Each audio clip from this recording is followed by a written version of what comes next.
तो चलिए अब आगे बढ़ेंगे। दरअसल रूस पर 9/11 जैसा हमला हुआ तो उसने पलटवार किया है। फिर पोलैंड ने नाटो को अलर्ट कर दिया और अब पुतिन के साथ बेलारूस ने यूक्रेन पर चढ़ाई करने की तैयारी कर ली है। और ये पूरी खबर है क्या, विस्तार से आपको इस रिपोर्ट में बताते हैं।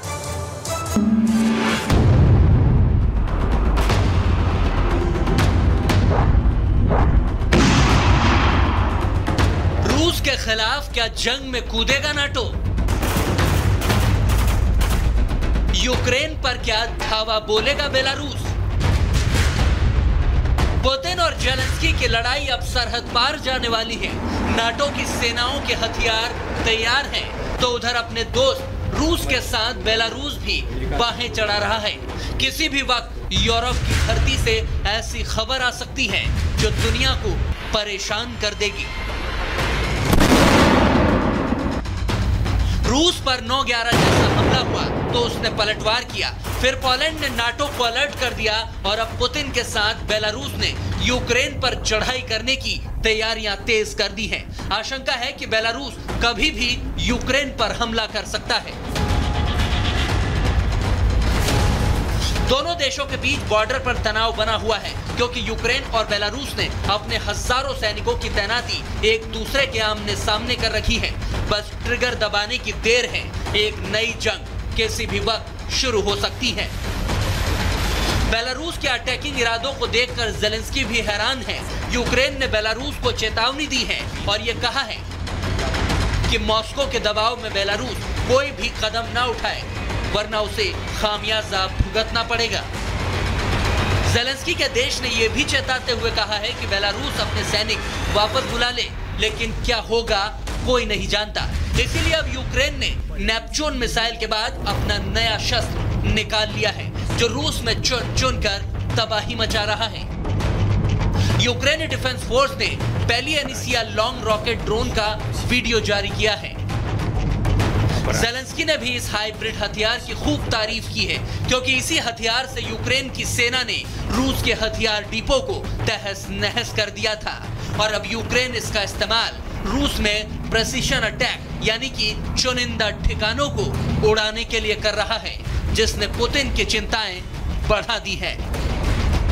Bureau report, Republic Bharat.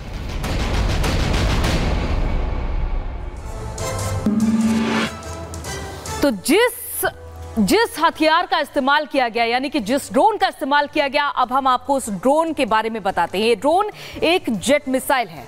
तो ये है हाइब्रिड हंटर। एक तरीके से कहा जा रहा है कि हाइब्रिड है क्योंकि इसका नाम है पेलियनिसिया है, जिससे अटैक किया गया ड्रोन मिसाइल का हाइब्रिड है, जिसकी तस्वीरें भी आप लगातार अपनी टीवी स्क्रीन पर देख सकते हैं। टारगेट पर सटीक हमले करने में ये मिसाइल माहिर है, यानी कि ड्रोन भी है और मिसाइल भी है। टर्बोफैन इंजन से स्पीड तेज है और इसके विंग्स हटाए जा सकते हैं। अब आगे देखिए, इसके विंग्स हटाए जा सकते हैं तो ये कुछ खासियत है ताकि ट्रांसपोर्टेशन में आसानी हो। तो इसके विंग्स हटाए जा सकते हैं ताकि ट्रांसपोर्टेशन में आसानी हो। और इसके अंदर काफी बड़ा फ्यूल टैंक है। देखने में छोटा सा है लेकिन इसके अंदर काफी बड़ा फ्यूल टैंक है। तो ये है इसकी खासियत। तो चले बिल्कुल अंजलि, अब आगे बढ़ेंगे और अपने दर्शकों को मुंबई से एक बड़ी और अहम खबर बताएंगे। दरअसल मुंबई में एक दीवार गिरने से 2 लोगों की मौत हो गई, जबकि इस घटना में एक शख्स घायल भी है। पूरी खबर क्या है, इस रिपोर्ट के जरिए आपको बताते हैं। मुंबई की कालवा देवी इलाके में एक दीवार ढह जाने की वजह से 2 लोगों की मौत हो गई। वहीं इस हादसे में एक गंभीर रूप से घायल हुआ है। हादसे के बाद मौके पर दमकल की गाड़ियां पहुंची और रेस्क्यू ऑपरेशन शुरू किया गया। दीवार ढहने के वक्त कई लोगों के अंदर फंसे होने की खबरें सामने आ रही थी, जिसके बाद आनन फानन में स्थानीय लोग मौके पर पहुंचे और दमकल को सूचना दी। इसके बाद रेस्क्यू शुरू किया गया। चरनी रोड इलाके में चीरा बाजार में बनी गांधी बिल्डिंग के कंपाउंड में दीवार खड़ी थी, जो कि करीब 5 से 7 फीट ऊंची और करीब 30 फीट लंबी थी। भारी बारिश की वजह से कमजोर हुई ये दीवार गिर गई और इस वजह से पूरा हादसा हुआ। मौके पर रेस्क्यू के दौरान 2 शवों को मलबे से बाहर निकाला गया। वहीं घायल हालत में शख्स मिला, जिसे हॉस्पिटल में भर्ती करा दिया गया। रेस्क्यू के दौरान मौके पर एम्बुलेंस भी भेजी गई। ब्यूरो रिपोर्ट और रिपब्लिक भारत। और इधर बात करते हैं छत्तीसगढ़ की, जहां बीजापुर में सुरक्षा बलों को बड़ी कामयाबी हाथ लगी है। 25 इनामी नक्सलियों ने खुद जाकर पुलिस थाने में सरेंडर किया है। देखिए 1 मिनट में पूरी खबर।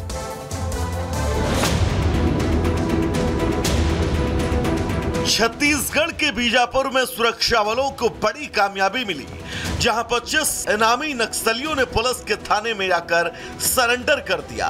इन 25 नक्सलियों पर कुल 37 लाख का इनाम घोषित था। वेस्ट बस्तर डिवीजन में जो काम करती है उसके 3 सदस्य हैं जो पीएल सदस्य हैं। इसके अलावा प्लाटून नंबर 16 उसके जो डिप्टी सेक्शन कमांडर हैं उन्होंने भी आत्मसमर्पण किया है। इसके अलावा जो डीएकेएमएस अध्यक्ष और सीएनएम अध्यक्ष इस तरह के और माओवादियों ने भी आत्मसमर्पण किया। छत्तीसगढ़ सरकार के आत्मसमर्पण और पुनर्वास नीति से प्रभावित होकर समर्पण किया। साल 2024 में अब तक 170 नक्सलियों ने पुलिस के सामने आत्मसमर्पण किया है। वहीं इस साल अलग अलग नक्सली घटनाओं में शामिल 346 माओवादियों को गिरफ्तार भी किया गया है। Bureau report, Republic Bharat. तो चलिए आगे बढ़ेंगे और बात घाटी की करेंगे। दरअसल घाटी में सुरक्षा बलों का ऑपरेशन क्लीन लगातार जारी है। इसी कड़ी में आतंकियों के 3 सहयोगियों को गिरफ्तार किया गया है। पूरी खबर क्या है इस रिपोर्ट में आपको बताते हैं।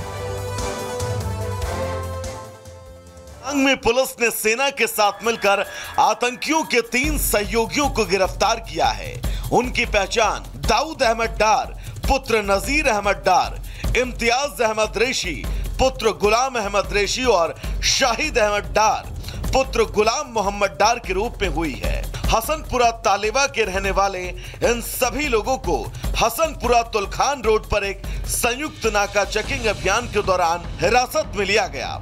ऑपरेशन के दौरान संयुक्त टीम ने उनके कब्जे से 1 पिस्तौल, 1 मैगजीन, 8 पिस्तौल राउंड, 1 ग्रेनेड, 1 आईडी और अन्य आपत्तिजनक सामग्री सहित भारी मात्रा में हथियार और गोला बारूद बरामद किया। पुलिस ने बिजबिहाड़ा थाने में मामला दर्ज कर जांच शुरू कर दी है।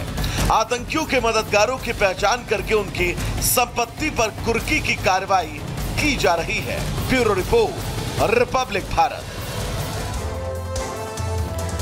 और इधर गुजरात में लगातार पिछले 3 दिनों से भारी बारिश जारी है और इसी के चलते गुजरात के कई इलाके जलमग्न हो चुके हैं। देखिए 1 मिनट में पूरी खबर। देश में कई हिस्सों में बारिश ने कोहराम मचा रखा है, जिसके कारण वहां के आम लोगों का जनजीवन अस्त व्यस्त है। ऐसे ही गुजरात में कई स्थानों पर भारी बारिश की वजह से लोगों को दिक्कतों का सामना करना पड़ रहा है। इस बीच स्कूलों को बंद करने के आदेश दिए गए। मौसम विभाग ने चेतावनी जारी करते हुए कहा है कि राज्य में अगले 2 से 3 दिनों में भारी बारिश होने की संभावना है। आपको बता दें कि पिछले 48 घंटे से हो रही भारी बारिश के बीच गुजरात के कुछ हिस्सों में बाढ़ भी आ गई, जिससे सैकड़ों निवासियों को सुरक्षित स्थानों पर विस्थापित होना पड़ा। गुजरात में सिर्फ 5 जिलों को छोड़कर पूरे राज्य में भारी बारिश का रेड अलर्ट है। वहीं बाकी बचे 5 राज्यों के लिए ऑरेंज अलर्ट जारी किया गया। प्रभावित जिलों में एनडीआरएफ की 13 और एसडीआरएफ की 22 टीमें तैनात हैं। Bureau report, Republic Bharat. तो चलिए अब आगे बढ़ेंगे और बात वर्तमान वैश्विक हालात और इन हालातों में कैसे चीन जो है वो लगातार गिरता जा रहा है, ये अब किसी से भी नहीं छुपा है। और इस वक्त जो विश्व में हालात है, उन हालातों ने ड्रैगन की परेशानियां बहुत ज्यादा बढ़ा दी हैं। रिपोर्ट आपको दिखाते हैं।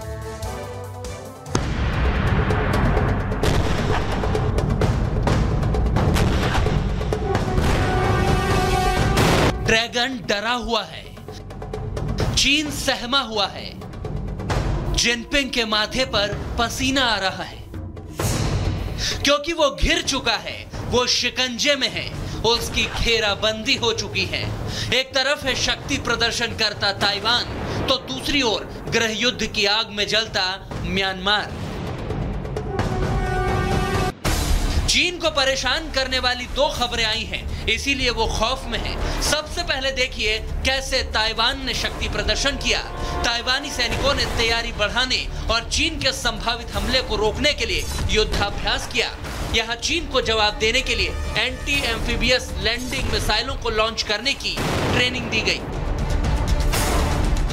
ताइवान पर चीन हमेशा अपना दावा करता आया है और कब्जा करने की खोटी नीयत भी रखता है। इसीलिए ताइवानी सैनिकों ने पिंगटोंग काउंटी के समुद्र तट पर तैरते लक्ष्यों पर घातक मिसाइलों से टारगेट हिट किए। ताइवान की ये मिसाइलें दुनिया में सबसे प्रभावी और लोकप्रिय एंटी टैंक हथियारों में से एक मानी जाती हैं, जो चीन को मुंहतोड़ जवाब देने में सक्षम है।